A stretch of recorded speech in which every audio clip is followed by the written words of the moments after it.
Hello again and welcome to Writings from the Hills. Today we're going to read from a selection from an older book. It is entitled Flowering of the Cumberland, and it was written by Hariette Simpson Arnow.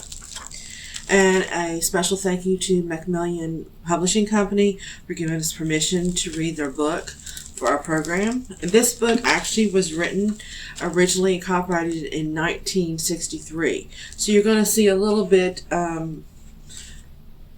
change in, of course, the language that's used. And we are going to actually be reading from the first chapter, called The Siege of the Buchanans. Sunday, September 30th, 1792, was a date so important in the history of what was to be Middle Tennessee that long ago the Tennessee Historical Commission set up a marker bearing the date and other information.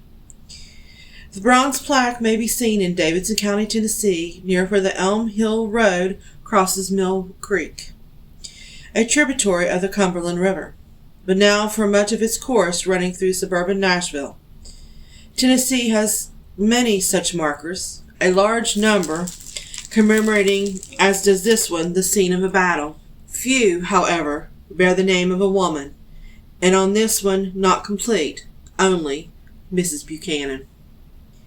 There were many Mrs. Buchanans, but if any of the old ones or their children and grandchildren who heard the stories of the pioneer days on the Cumberland could come alive to read the marker, they would know at once the woman referred to was Sarah Ridley Buchanan, more commonly known as Sally, wife of the young John Buchanan. Judging from their many stories of what happened on that Saturday evening, some of the old-timers reading the plaque might wish for another name, Jimmy O'Connor. He too helped make history. Still, one should not quarrel over much at the lack of Jimmy's name on the marker. He seemed to have been what one, looking into the past, might call a passerby.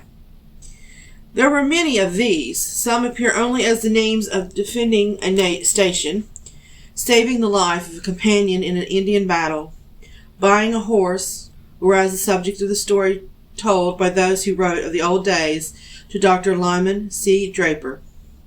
Such a one was Jimmy O'Connor. Sadly, Ridley Buchanan, on the other hand, was a wife to one of the leading men of the neighborhood, 33-year-old Major John Buchanan, and she was also very much a person in her own right. Many remembered her as a courageous, kind, and an honorable woman, much respected by all.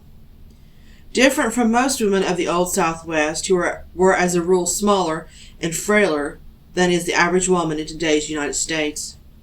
Sally weighed more than 200 pounds, and she was the strength to match her size, for she could stand in a half-bushel measure, pick up and shoulder a 2 1/2 bushel sack of corn, or 150 pounds. It was doubtful if Sally had done such things on this particular Sunday, for in the words of the day, she was in the family way, or more aptly, big with child. Her firstborn was expected any time. The last days of pregnancy were not considered among most women a pleasant time, especially for a large woman in hot weather. True, in so far as is known, no recording of Mr. Fahrenheit's thermometer had that day been taken down at Buchanan Station, or anywhere in the Old West, for that matter of that.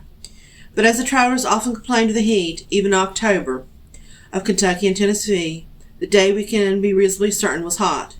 We know at least the weather was clear with a bright moon that night. Worse than the weather for human comfort was the conditions in which Sally lived, for she, like all the rest of around 7,000 men, women, and children along the Middle Cumberland, lived in a forted station.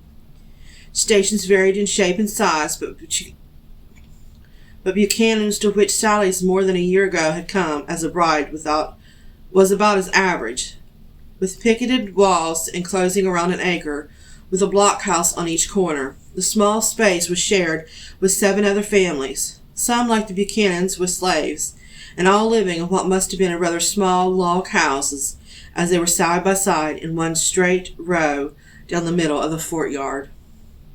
The forted life, known to the most who settled in the old Southwest, was described by many.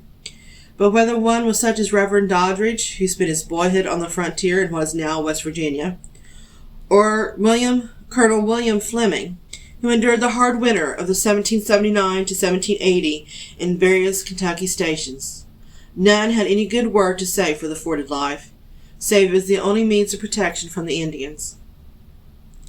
Well, if you would like to read more about what Sally Buchanan's life was like and the other pioneers, you can read Flowering of the Cumberland by Hariette Simpson Arnow.